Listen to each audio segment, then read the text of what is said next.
So, welcome to the Housing and Health Committee meeting, including visiting members. I can see Councillor Rolls online there, and Councillor Ingleton as well.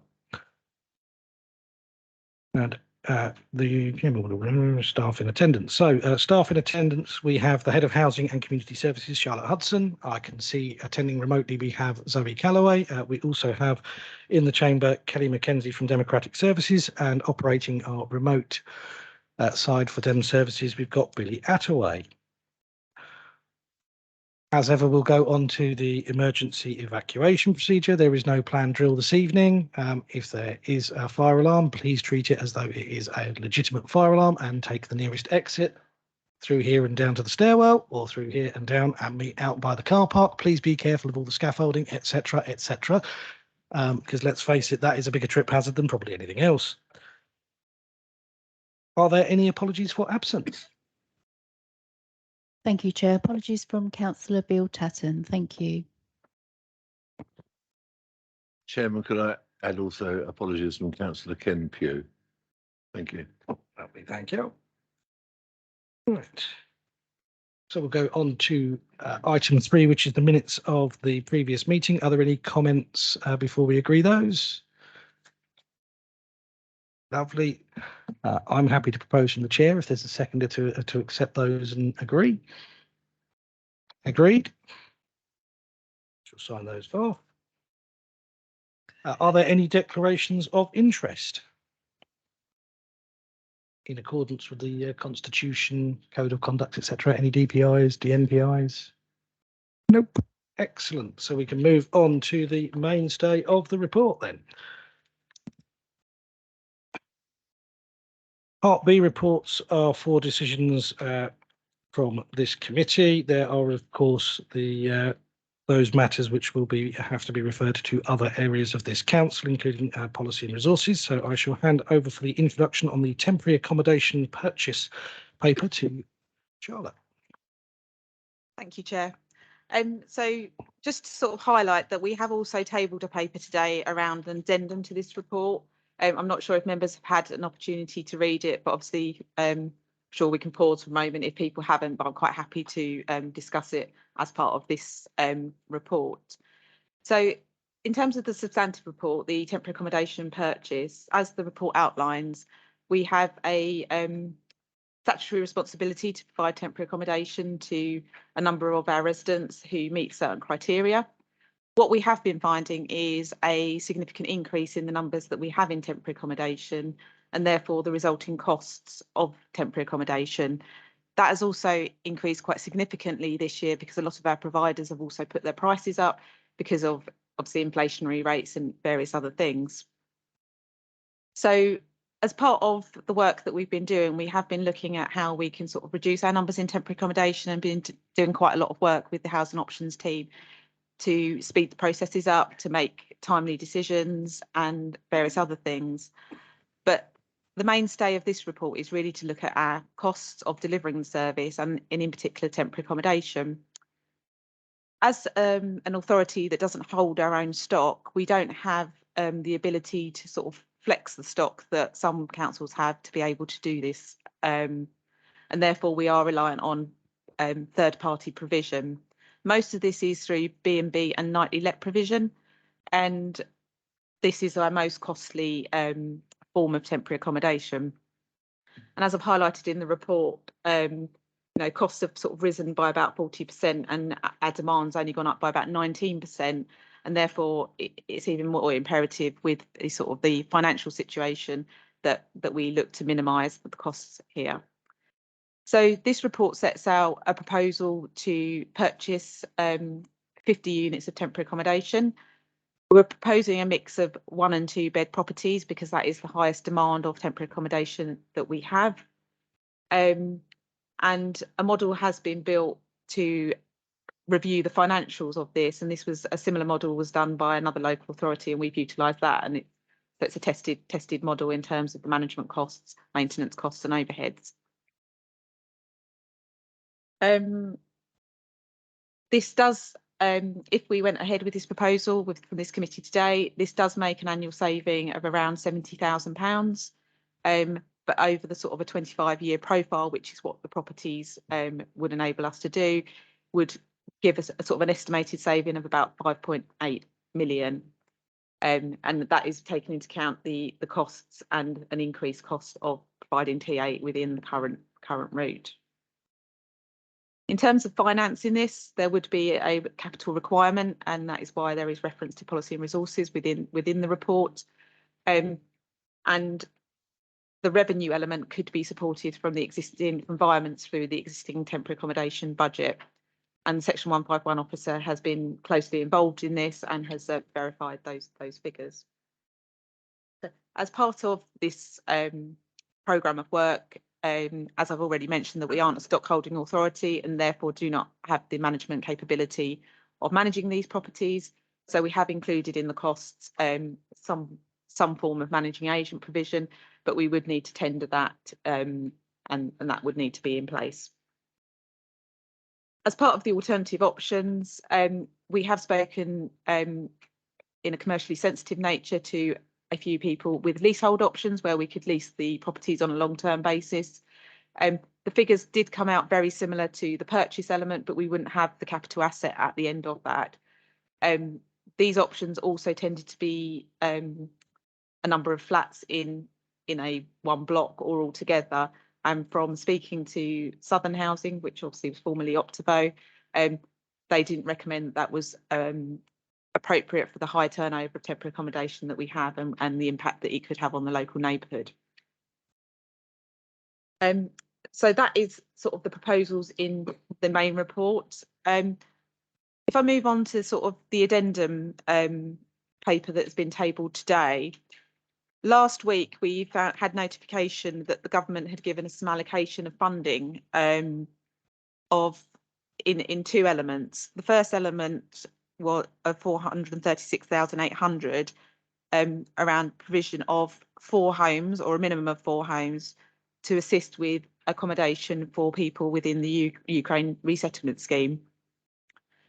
With the Ukraine resettlement scheme, predominantly the Homes for Ukraine scheme is worked upon on a host basis, and we do have at the end of Q2 we had 122 individuals from the Ukraine Homes for Ukraine scheme. Obviously that's less households because a number of those do live together, but the funding comes in on individuals, which is why we record it in that way. If those host relationships break down or can no longer continue for other reasons, we do have a statutory responsibility and they would come and access our homelessness services as anybody else would. And as I've detailed in this report, currently we have 5 Ukrainian households currently within temporary accommodation at the moment. The second element of the funding of 464,193 is called the bridging element, and this is to help in sort of longer term resettlement of the Afghan resettlement schemes, and they are for 2 properties of 4-bed homes. The reason I sort of brought this addendum today is that delivering the main element of this funding that we've been allocated would make sense to tie in with the temporary accommodation purchase and give us some capital input into that, because as I've already mentioned, we already have that number of households within temporary accommodation, so it's a natural fit. Should also have mentioned, sorry, that there is a match funding requirement. So with the main element delivery, 40% of that fund is towards it, and we would have to find the 60%. And this proposal would more than enough cover that 60%. The bridging element, however, doesn't fall within this temporary accommodation purchase report, but for completeness, I've also reported it here, that I think we do need to find an alternative delivery route, potentially with a registered provider, and we also need to assess any match funding that we might need to be able to take. Of course, there is an option that we don't accept this funding. The 2 pots of funding do appear to be tied together, and we've only had the initial guidance. So therefore, the proposals are set out in the main report are to agree to purchase up to 50 properties for temporary accommodation use within the Borough of Swale with a capital budget allocation of 11 million. to recommend to Policy and Resources Committee to establish a capital programme of £11 million to spend over the next 2 years. To recommend to Policy and Resources Committee to delegate to the Director of Resources authority to via the relevant budgets from the existing TA budget to new revenue budgets for the project and to account for any of the capital financing. And the final proposal was to delegate authority to myself in conjunction with the Director of Resources to purchase the properties that meet criteria used to develop the model.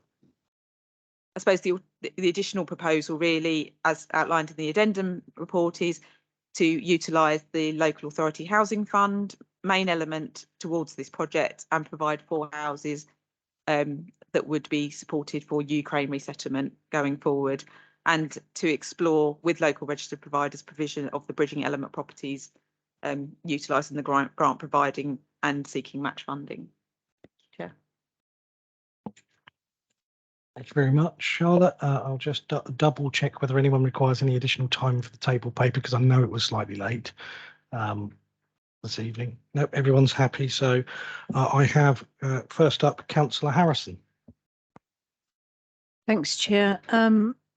One question was, what is the need in the borough? And Charlotte's very kindly answered that the need is 1-bed and 2-bed properties. Our temporary accommodation budget is sort of shooting through the roof because we have a legal statutory duty to find temporary accommodation if you fit certain criteria. So you've put me in temporary accommodation.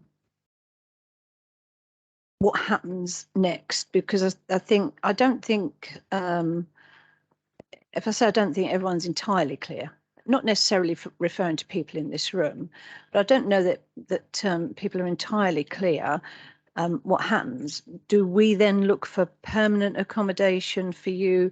Do you bid on the that bidding system thing, or are you expected to sort yourself out and find someone in the private sector because we've given you a breathing space? So I just want us to be clear what we mean by we've put you in temporary accommodation, and then I'll come back on the other questions. Thanks. Yes, thank you, Councillor Harrison. So obviously the temporary accommodation is a temporary arrangement while more permanent move-on accommodation is found and supported. So there is a number of exit routes out of temporary accommodation. Obviously some people just leave and resolve their situation. That is very, very small. From memory, about 70% of people that leave temporary accommodation actually move into social housing. But as we know that demand for social housing is high, and to be able to find the appropriate accommodation as well that meets your needs is also can be challenging. Some do move into the private rented sector and they are supported and encouraged to do it. We do make sure everybody within temporary accommodation is on the housing register and is bidding, and there is an auto bid process that can be facilitated as well. So that is it. Mainly, they are absolutely encouraged to proactively seek their own accommodation, but the team obviously do support them to do that as well, because we need them to move on just as much as they need to move on from the temporary arrangements to progress on with their lives. Okay, thanks. That's very clear. So this paper that's been tabled, I've just quickly read it. And I know hindsight is brilliant, and if we all had it, it'd be fantastic, wouldn't it? Probably be billionaires. But little to no thought was put into any of these schemes. Little to no thought has been given over the past year or so as to what we do with these people that we encourage to come over, because quite rightly, if you're a refugee and all the rest of it. So I haven't got a problem with that. But basically, they've sat on their hands for a good year or so. The government is spending £72 million a day on these bridging hotels. If they had had half a brain, they could have looked long-term at a solution. There's God knows how many empty barracks up and down the country. There's God knows how many companies who are investing in modular builds that you can, I don't know if they're called prefabs or whatever, that you can I know some London councils are looking at it, that you can buy up and there's the site, you put them in and put all the facilities in. So there've been a number of options that would cost an awful lot less than £72 million a day. Having said that, £72 million a day, you want us to sort your problem out. We're paying 60% in one case and 50% in the other case of taxpayers' money to sort out your problem. I find it really appalling. And having stripped local government to the bone after the past 13 years, I think they've got a lot of brass neck. So that was my initial thought. If we are already, because we've got a statutory duty, finding temporary accommodation for Ukrainians, then that, I think, well, fair enough, we're already doing it. You're going to give us tuppence halfpenny towards it. But if it's also tied in with the bridging element, then I think I would be suggesting no way, Jose. And the reason for this is that if we're already doing a certain amount of work, fine. We are currently, as is everyone else in the country, looking at our budgets and saying, right, what can we cut here? What can we cut there? Some are going cap in hand, saying we're going to be bankrupt if you don't bail us out. But that's okay, because we can give local government loads of extra work to sort out our problem for us and not much money towards it. It's not as if they're giving us any administrative cost to sort it out. 50% towards longer term accommodation. Now, longer term accommodation to me means it's not like temporary where it's recycled. And I think the idea in the original paper is a no-brainer. It's a pity that we didn't think to do it some years ago. But paying 50% of my residents' money towards long-term accommodation on this bridging element, I think I don't think I can support. I think I think it's a bridge too far. It's a step too far. And as for our staff spending their time on this particular issue, and, you know, can we talk to these people? Can we talk to that? I hope everyone in this room knows that not one of our staff are sitting there twiddling their thumbs. They have all got far too much to do. And to give them another responsibility, it won't be, oh, in your own good time, could you, you know, in the course of the next 12 months, sort this out. This looks like a PDQ job. And I'm afraid my residents' priorities come way before the government's lastminute.com to give us jobs to do and not adequate funding to do it. If they said, here's the money for a couple of houses, can you sort out where they are? What are we talking about in Sittingbourne, Sheppey and Faversham for a 4-bed house? 4, 5, 6, 7, 800 quid? £1,000? When I looked online, the average was 450, 500,000 pounds. There's not that many of them either. There's some nice ones on the Kingsborough estate up in Eastchurch, but I think they're averaging £1 million. So, yeah, all in all, I just think that this is lastminute.com from the government to say, oh, yeah, local government can sort out our problem for us. Well, as I say, I'm not in favour. Thank you, Chair. I think that was pretty clear, Councillor Harrison. I've now got Councillor Jackson. Thank you, Chair. 2 short questions after that. What is the average time in temporary accommodation, if you've got any idea at all of it? And the other one is the 50 houses that you're proposing, which I quite agree with, will they be spread throughout the borough, like Faversham, Sittingbourne and Sheppey, because we've all got problems with temporary accommodation? Thank you. Yeah, I'd probably need to check the average time, but I'm off the top of my head going to say it's probably around 2 years. Obviously, some people might be longer if they've got a particular need. Some will be shorter than that, but I think on average it can be up to about 18 months to 2 years. So not a short time. and therefore, and individuals may be initially placed outside of the borough, and then we try to bring people back as quickly as we can. So in terms of the 50 houses, we obviously would look for, and I'd say 50 flats and houses, because obviously some one beds more likely to probably flats than houses, would be spread across the borough. That said, there is financial constraints within this. So we would need to take into consideration the purchase price and where they are in relation to sort of that management. But clearly they would need to be in the borough and have that accessibility, and we would look at sort of where we get our most demand from to be able to respond to that as well. Thank you. Councillor Palmer? Yeah, a lot's been said already. I think if we look at the main part of the report, the initial bit, I've got no problem with that. 100% support it, and I think Councillor Jackson hit the nail on the head. These houses should be across the borough where possible. I appreciate what you say about you have to look where need is, but I think there should be a spread across the borough as far as possible. So I've got no problem supporting that on all the 4 recommendations there. I do have the similar concerns to what Councillor Harrison has raised. I am very concerned that the government has rushed into a lot of things, and it's always the local authorities who then have to pick it up. We always take it on the chin. I believe the government said the Afghan families will be coming over, they'll be welcome, they'll be well supported, and the government was throwing everything at it. So they should throw everything at it.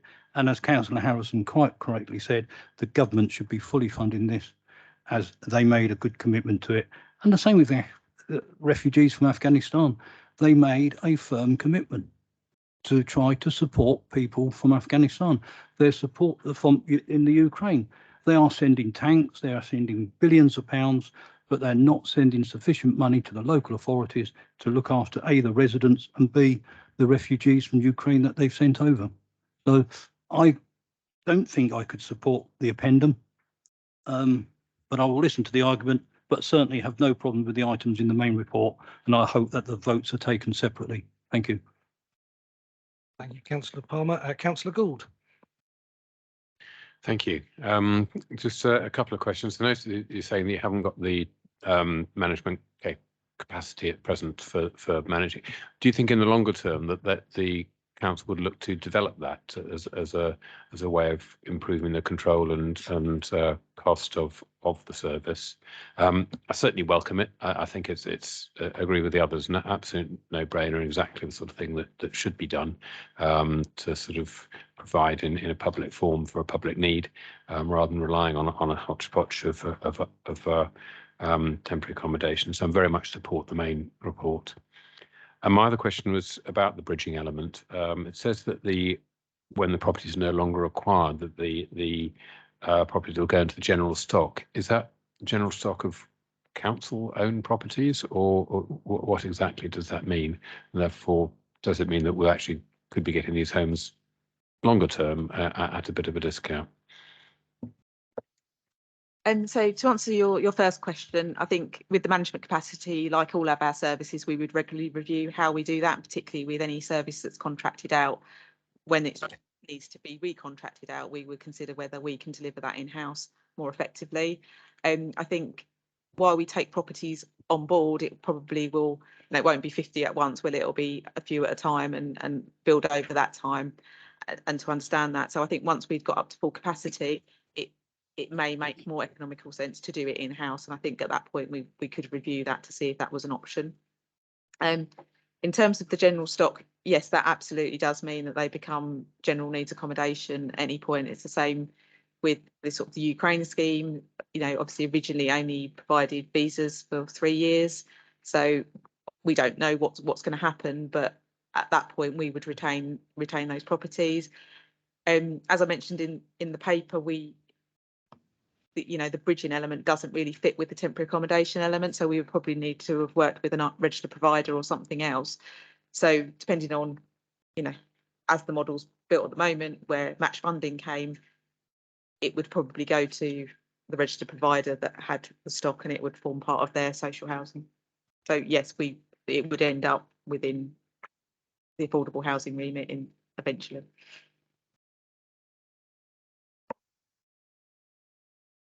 I'll let Councillor Gould come back because I saw that. Sorry, just to clarify that it would end up within the social housing element of the provider. So it would be an expansion in proper social housing rather than in sort of the other schemes. Councillor Chase. Thank you, Chair. I almost feel a bit ambushed with this extra paper. I've come here to make a decision on agenda item 5. I don't think we should rush into a decision. Obviously there must be a deadline for us to go back to the government, but I don't think we are at that point where we can make a decision on this. Another thing is, at first when I saw we could use the community sum, I thought it's not a bad idea, but like I say, it's against other priorities, and I think we need to be spending it on what the other priorities are. So I'm not ready to make a decision on the extra bit. Yeah, there's a deadline of the 25th January to return to government, whether we want to accept the funding or not. Hence why it was included as a last report. I believe guidance came out last week. I was on leave last week, so I sort of wrote the paper yesterday, so unfortunately didn't really get a chance to circulate that in advance, so apologies for that. But it does say in the current guidance that we have, that if we don't accept it, that they will look to reallocate it to the authority that would, so that there is wider provision there. I'm not sure of the position of any other local authorities at the moment in terms of whether they are accepting it or not. I do know some don't have funding aligned within their capital programme at the moment to meet that match funding requirement. So I do think a lot of authorities are the timescales to return it are quite limited, and I think that's shared by a number of local authorities concerned. Councillor Gould, I'll bring you back in. Sorry, just to follow on from that, with the timescale and everything, is the funding for the Ukraine scheme and the Afghan scheme linked together? Is it sort of both or neither? That is as it appears to be, yes. Right. Okay. Thank you. I'll call in Councillor Whiting before I come in myself. No, after you, Chairman. No, Councillor Whiting. That's Chairman's prerogative to go last. Chairman's prerogative to go last. I unfortunately probably going to take up a little bit more time than some of the other speakers, but I hope you'll forgive me for that. I mean, first of all, it's great to hear from the administration all the wails and moans about the current government, but let's not forget the addendum paper does say to us that we're going to get a large amount of money that we might not otherwise get, and I am perfectly happy to trust the officers to accept that money and spend it wisely on behalf of the residents of Swale. If the administration wants to refuse the money because it's upset, it's only been given a few days to understand what it can be spent on, then that's a matter, Chairman, for you and the administration. But I would urge members to allow officers to accept this money and spend it in a way that meets the criteria the government have set. And I accept it's a very last minute proposal from the government, but to accept it and spend it as wisely as they can for the benefit of the residents of Swale. This is probably the shortest report I've ever seen at this council suggesting that we spend 11 million quid. We have an annual budget of 20 million, just under. So this is way in excess of 50% of our annual budget. And we're being asked in a 5 or 6 page report. I'm not counting page 7, it's only got 2 lines on it. In a 6 page report to nod through to PNR an £11 million spend. So my first question, and there'll be a number of these, but my first question is, can we ensure in our recommendation to PNR through you, Chairman, that PNR is given a much wider report, giving far more substantive effect of the financial consequences to the council of making the decision that we're going to ask P&R to make. And let me be clear from the start, I'm in favour of recommending to P&R that we go down this route. I'm not in favour of, I'm not happy in doing that with such scant information. We have no financial information here at all. How is this going to play out over the next 10 years on our revenue budget, paying back the interest on the loan, because we're going to borrow the money for this. So there's a revenue aspect there.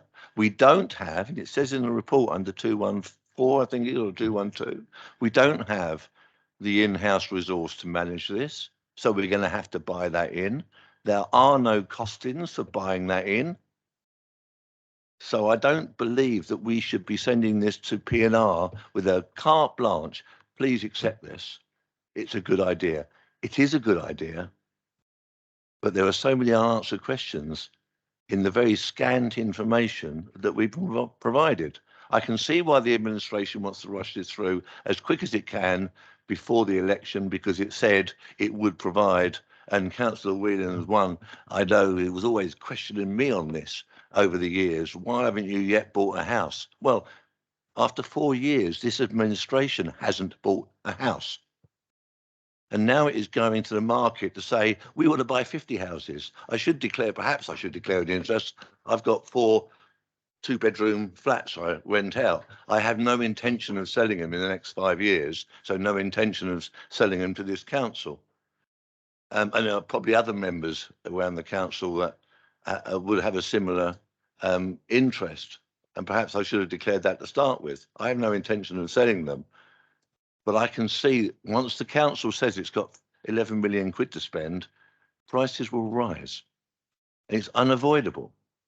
So I have had a long chat with Charlotte offline, Chairman, about this, and with Emma, who was very kindly called me yesterday to discuss the addendum paper, and I'm grateful to officers for that. So there are a number of things I think we can do to help protect the council moving forward. I would like to see us negotiate terms with valuers and with those who give surveys, structural surveys and others. We know we're going to buy 50 houses or flats. So let's get a deal with a valuer or an estate agent or somebody who can provide structural surveys to say, within a time, and I understand the limit will be about an 8-week completion date. Well, it took us 3 years to sell a piece of land in a car park over the road. So I don't trust, with due respect to the officers, I don't trust that the officers can do this. I don't think they've got the capacity to. But I do think that in advance, we can secure contracts with surveyors and valuers that says we've got 50 houses to sell in the next 2 years, buy in the next 2 years. When we come to you, can you guarantee you can give us that valuation within a couple of weeks, because we want to secure a moving forward and purchase within 8 weeks. And I think they're contracts that we could let. And I know I've spoken to Charlotte about this, and hopefully that's something the officers can move forward. But let's have some detail about that, the detail of some of this. Let's have that before we go to P&R. Because I think it's going to be a really tough ask to say to P&R, we want to spend 11 million quid. We've got no idea where the revenue funding is coming from. We've got no idea how we're going to manage the contracts moving forward for the next 20 or 30 years. We've got no idea about any of that, because actually in the 6-7 pages we've got, there is no detail. So hopefully, Chairman, through your good offices, you can add to your request to P&R that those details are there from the officers by the time they come back to we need this. So there was a question in there somewhere, and I can't remember what it was, but I'll leave it at that. I mean, I think we should be moving forward on this. The administration has failed to move forward on this in 4 years. And I think that's probably more that people out there, whoever's listening, should be more concerned about that than whether the government is going to come forward and say, hey, Swale, here's £1 million, see what you can do with it. So I'm grateful to accept the government's money, and I'm less grateful to accept that the administration is moving as fast as it can on this. Thank you.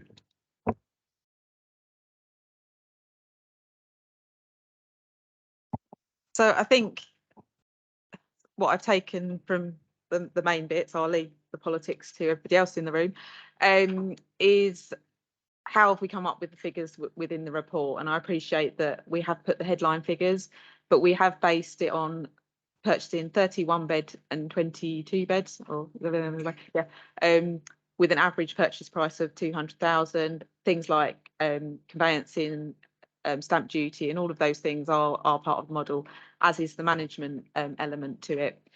The aim is very much for it to be, we use professionals, we buy in professionals to purchase and manage those for us, and then we can build the portfolio over that time for appropriate properties, because we don't just want to go out and buy every 2-bed property that's currently on a website to buy at the moment. So we need to make reasonable decisions, and also some landlords don't want to be landlords anymore, so there may be opportunities.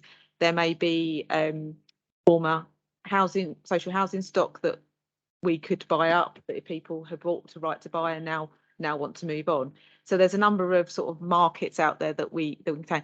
But I would say, in terms of the figures that have gone in, it is a tried and tested model by a neighbouring local authority that have delivered the programme. So I think we have some level of confidence within the figures, but I do appreciate you've not had sight of those. And I say Lisa's been very much involved as Section 151 officer in developing that model and has confidence in the figures. So I think it's more about how what we share with you to enable you to scrutinise those further, or PNR to scrutinise those. And I can certainly take that away and speak to sort of Lisa as Director of Resources and Section 151 officer in terms of how that could be presented. In fairness, I'll allow you to come back, so let the others come back. Yes, thank you, Chair, and I'm grateful to Charlotte, and I really do think, because at the end of the day, it's the members of this council that are responsible for the money, not the officers. We give the officers the instruction about how we're going to spend the money that we're responsible for. So I really do think, I appreciate the details not in here. I look forward to seeing the detail in the PNR report, because otherwise, as members, it becomes very difficult for us to take cogent decisions on how the money that the taxpayer gives us, either via government or via directly in our council tax locally, how we spend that money. So I do think it's really important that we see those numbers. Thank you, Chairman. Councillor Whelan. Thank you, Chair. Yeah, I've got several comments and questions. So if you take them one at a time, over the last 15 years, every year on this side of the chamber, we've asked that we purchase housing to help the temporary accommodation and homelessness crisis. And every time we were voted down with no abstentions or support from opposite. And they just voted against it. No figures, no reason, just we do not agree was the last comment we had.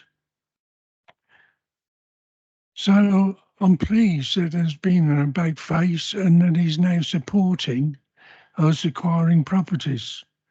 And I think that will be most people's immediate thoughts. But there's real problems. Viability, especially for the two schemes regarding Afghan and Ukrainian. Because on page 6 of the report, there's numerous figures about how much this temporary accommodation costs, even with assistance.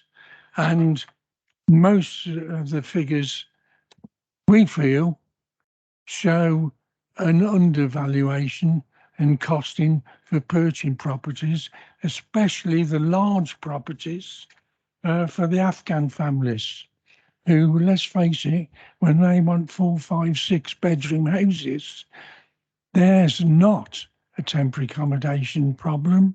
It's a permanent one because they will never be able to move out and find somewhere else to live at a comparable rate. And yet, I do agree this government made a firm commitment to those people in Afghanistan who fought with the British troops and lost their lives, some of them, and those that have come over here. If they're sent back for any reason, they're going to be executed. So I agree with the government's decision that they will be accommodated. But it's not our problem. It's the government's problem, and they should be funding it because the viability on both these schemes, I question. And I like further figures from Charlotte, if possible, about how much it's going to cost us long term for both these. Because on the Ukrainian side, hardly any of them are staying with their providers, as far as I can gather, because I know a couple of families who are housed with Singborne families, and it's a real problem. And when it comes to the end of the 6 months, they're out. They're accommodating families can't put up with it any longer. And I'd like to know how many of those that have gone into homelessness situation was because of that, because I think there's going to be a lot more. They're very difficult. I won't go into more details than that. So I would like to know what the viability is long term, because I think it's going to cost us long term. As for the large amount of money the member opposite mentioned, what large amount of money? Because compared with the properties you want to buy, this is nowhere near covering it, and it's going to cost us a lot of money. So although I'm happy about the 11 million and the 50 houses, the other two schemes, I think it's government offloading a real problem onto us and guessing at the figures, and I reckon underestimating the real cost. Thank you. Just to respond, so with the Homes for Ukraine scheme, as I've mentioned in the report, that we currently have 5 households within temporary accommodation and open to our service. I think people, some arrangements come because the relationship breaks down, the circumstances change. It might be that a child had moved out but now needs to move back in and their spare room's no longer available and things like that. So I think there's a number of reasons why the hosting relationships break down. That said, there is legislation in place saying that if they are made homeless, that they do need to access our services. Currently, there is funding that we get through Kent County Council as part of the Homes for Ukraine scheme as support.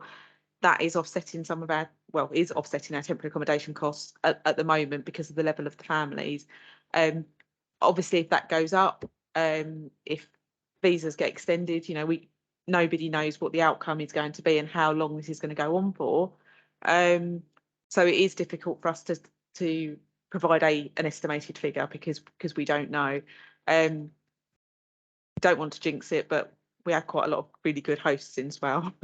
So we're hoping that those relationships are maintained, but people's circumstances do change. So we don't know what will happen.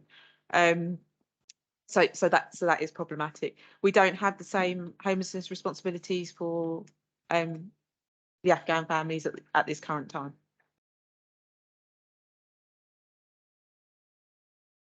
I'll let Councillor Harrison come in now. Thank you, Mr. Chairman, because I only came in and asked my questions. I didn't keep coming back. Quite apart from the lastminute.com that we got, as is usual, and by the way, we want an answer tomorrow, which I think is totally inappropriate. We are fortunate we're here tonight. It was scheduled in. How else would we as a council make a decision. Let's say it's lastminute.com. I'm going to give you £900,000, Councillor Whiting, but you've got to chip in about 1.23 mil. Is that okay? That's what this is about. This isn't. If the government said, here's a couple of million and this is what we want you to do with it because you've got the expertise locally, I wouldn't have too much of a problem, except I'd try and offload it to the housing associations. But to say, we want you to sort out our problem, we're giving you tuppence halfpenny towards it, and your residents, your cash-strapped residents in this current energy crisis have got to cough up the rest. Really? It's, as I say, local government have been starved of funding for the last 13 years. And all of a sudden, you want us to do your job for you and pay for it with the shekels that we got left, the pittance that we've got left. That's the problem I've got. It really is not on. You want us to do your job for you, you come and give us the proper amount of money to pay for it, including administration. And by the way, the money that the government is giving to local councils like Kent County Council for such things as administration and infrastructure, GP schools, etc., is being cut. Thanks, Chair. Explanation, Chair, because I was mentioned. I can't see a £1.2 million figure in the report that the councillor refers to. And if she was to give me best part of £1 million to assist homeless, I would hope that I would, because I take it from the report, Chairman, it says here the bridging element of fund. As a local authority, we've committed to support this scheme. So the administration has already committed to support this scheme, and the government is now throwing £1 million, best part of £1 million, at something the administration has already committed to support. So I really don't understand this constant barrage we're getting from the other side about government wanting to give us money to provide a scheme that we have committed to support in any way. And I'm not sure that's ever come to this committee that we should be asked to support it, but the administration clearly has, because it says so in the report. And I don't recognise the £1.2 million of on cost or extra costs that the member refers to, but I'll leave it there unless Ms. Hudson can throw some light. Thank you. Yeah. So just in terms of the schemes, sorry, it was my report, so I probably wasn't very clear, is there was an ask at the time of the very quick evacuation of Afghanistan and people into bridging hotels that we looked and supported the dispersal scheme, and that was around engaging with our private rented sector and seeing if we could do that. And we have one family within the borough that we have managed to do those arrangements. So that is the scheme I'm referring to, not the purchase of capital properties to put them in. So it's an Afghan dispersal scheme that we've been supporting, similar to the Syrian scheme before that. But this funding is a different programme of work on ours, so there's been no commitment necessary to this, which is why we're having the conversation today. So I think I've given. Mr. Chairman, could you ask? No, I mean, my figures, it might be 1.2, it might be 1.3 million. £436,000, 800 quid, is 40% of what they're expecting us to pay. So the 60% plus the 50%, with the other 50%, which is 464,193, I make about 1.123 mil.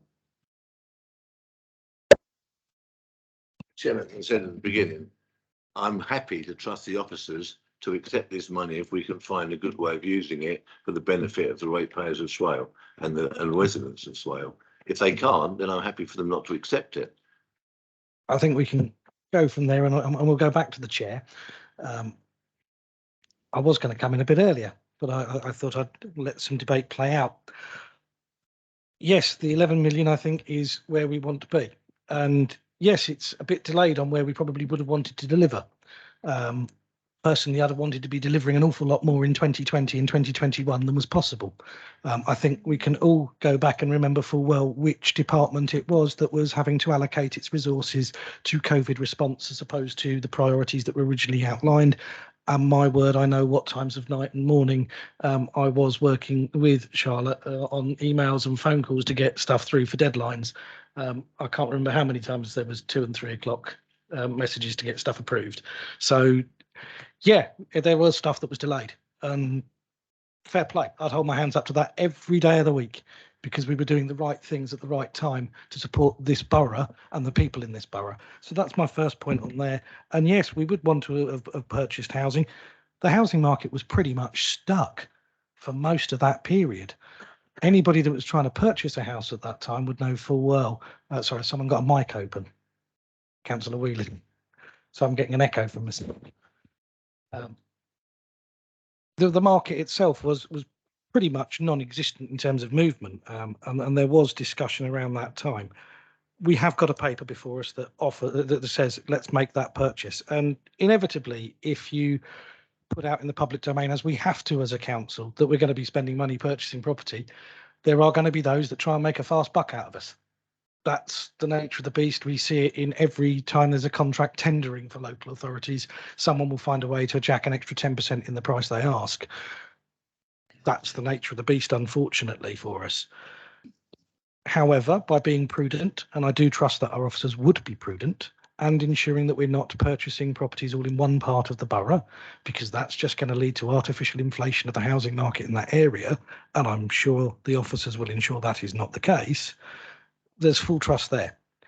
Taking the addendum paper, I'm going to remind members of the letter that was signed by the leader of this council, supporting other councils in Kent as leaders with the issues with bridging, with the bridging hotels in Ashford and Canterbury and Maidstone. At the moment, we don't have one in Swale. There was talk of a bridging hotel in Swale, but the government decided they didn't want what was available. It could have been ourselves that were crying out for the accommodation in this form. Yes, I agree fully that central government should be funding it in its entirety. It shouldn't be down to our ratepayers in many respects, but we have to take the longer term view as well. This is an opportunity to have 6 units essentially at some point in the future. We don't know when, but it is 6 more units.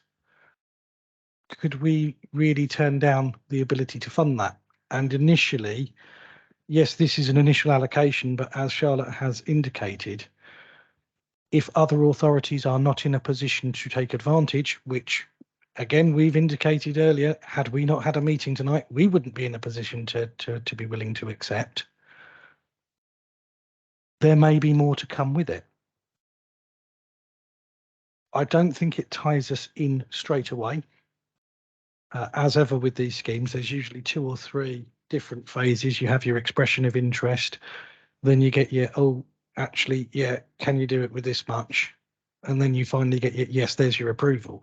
So it could well be that it's 6 months down the line before these 2 come anywhere near fruition.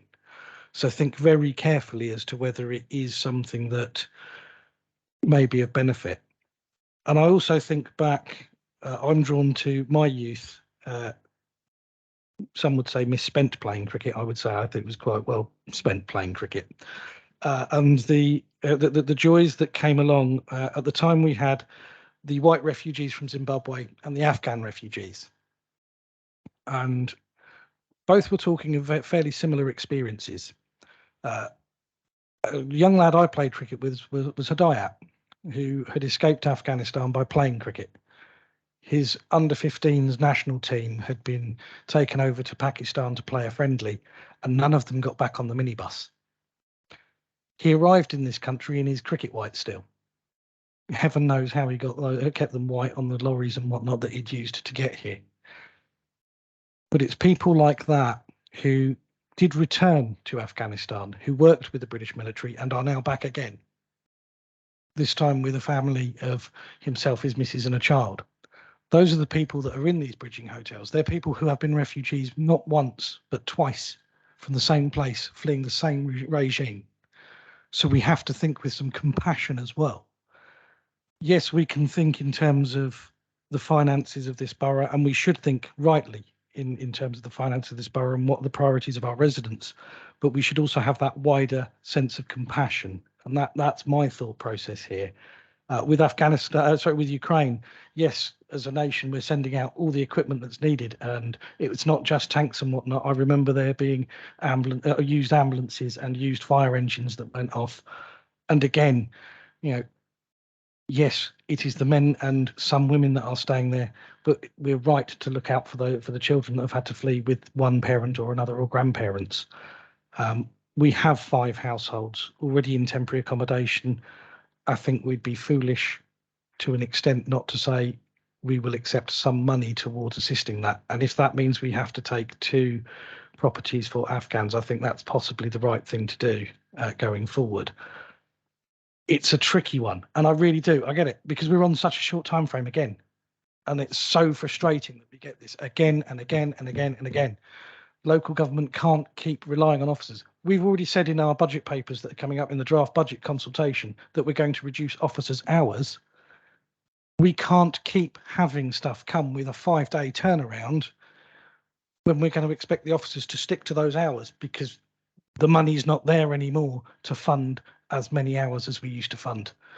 And that's not because we haven't put council tax up. We have because we've had to. It's not because we haven't put parking charges up. We have because we've had to. It's because central government have taken us from having a £4 million a year revenue grant to having £120,000 a year. Doesn't even cover the 50 and 60% that we're going to have to pay in for this addendum item. So I do have sympathy with where members have come from on that. With that being said, I think I've probably gone a little bit too far as chair from my normal neutrality. So let's move on to some votes. I will take each item individually, given the preference there. So I'm happy to propose recommendation 1. Can I have a seconder? I've got Councillor Palmer jumping up. So Councillor Palmer, all those in favour of recommendation 1 from the main report? And I count that as unanimous. Again, I shall propose recommendation 2 from the chair, which is to recommend to Policy and Resources to establish a capital programme. Can I have a seconder for that one? Councillor Whelan got there a bit quick there. I can see the frustration on Councillor Harrison's face. I'm sure she'll be next. All those in favour? Agreed there, unanimous. Do apologise. There's plenty of recommendations. We will get there. So we've got recommendation 3 again to Policy and Resources to delegate the authority to Director of Resources to authorise the vying of the relevant budget, which funds that revenue element that we were discussing earlier. Got a seconder? We've got Councillor Whiting. All those in favour on that one? That's again unanimous. And for recommendation 4, delegating the authority to our head of housing and the director of resources to make those purchases, Councillor Harrison is waving, so I'll take that one. All those in favour? And then recommendation 5 from the amendment paper, I will propose that one again from the chair. I've got Councillor Gould for wishing to second, and I'm really sorry, Councillor Woodford, you got there just a little slower than Councillor Gould. Those in favour of those 2 recommendations there, to utilise and to explore. 2, 3, 4, 5, 6, 8 there. Those against? We have 4. So that does carry on an 8-4. Lovely stuff. Thank you, members. We move on to item 6, which is the forward decision plan. I know it's not something we officially have to have anymore, but it's always useful to see what's coming. Do you want to take us through, or anything you want to take us through on this one?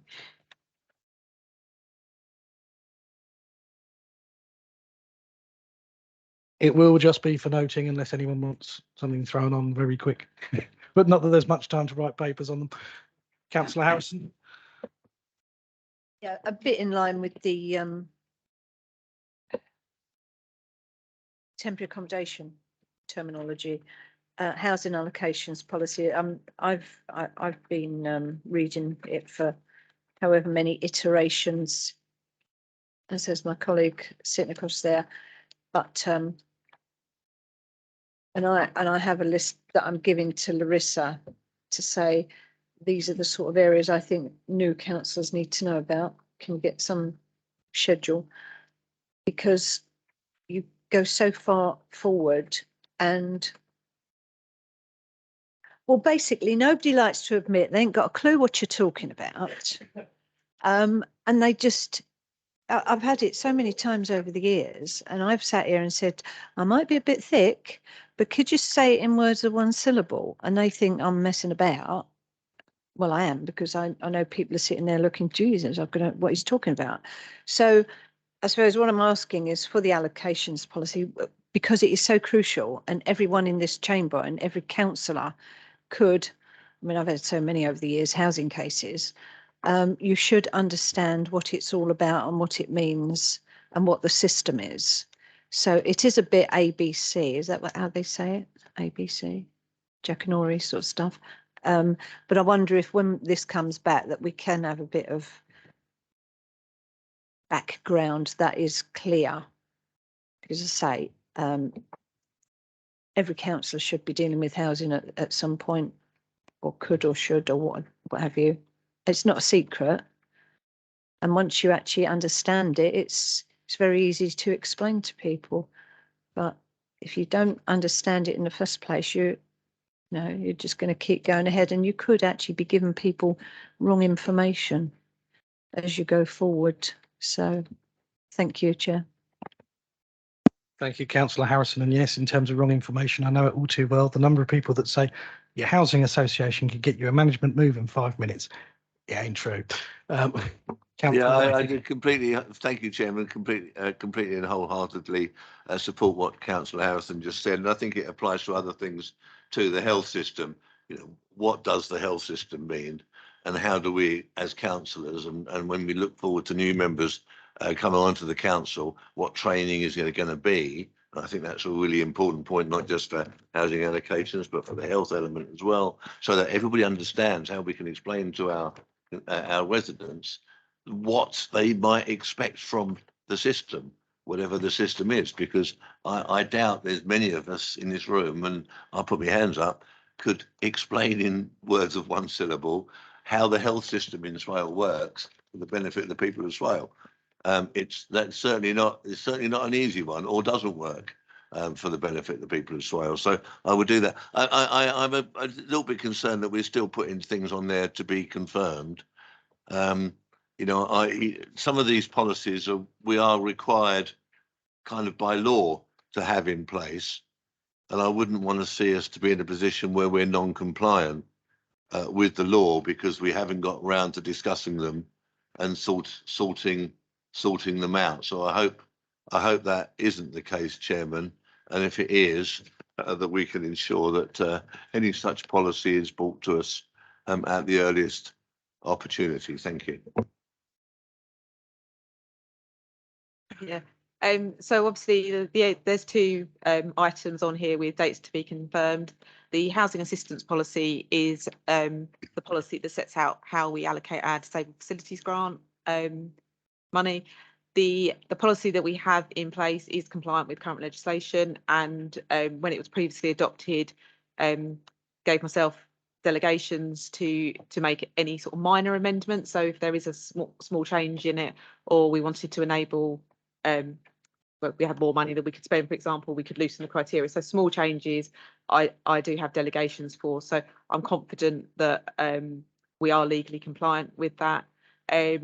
With the sort of nightly let procurement award, I think that absolutely does link in with the temporary accommodation report that we discussed substantively tonight. That is our main provision of temporary accommodation.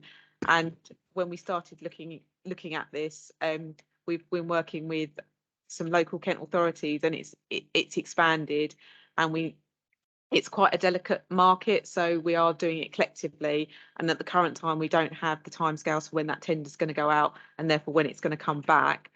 But because that was a live piece of work, that would need this committee's approval to award the framework contract. I just wanted to be transparent and put that on the board plan. But I don't have the timescale to do that. So if I did put a date in, it would be quite arbitrary and not necessarily have much meaning to it. So hence why I put the TBCs. Lovely, thank you, Charlotte. And I will just say that when it comes to the health system in Swale, you'd need a flow chart, not words of one syllable, just to separate the two halves of the borough before you even carry on. Don't you? Anyway, members, if we're all happy to note that, I would say that that's the end of the meeting. Thank you very much for attending, and have a very safe and pleasant journey home. And I hope you don't have to de-ice the car again if you had to travel that way. And I know, Councillor Gould, it's just going to be a cold trip on the bike.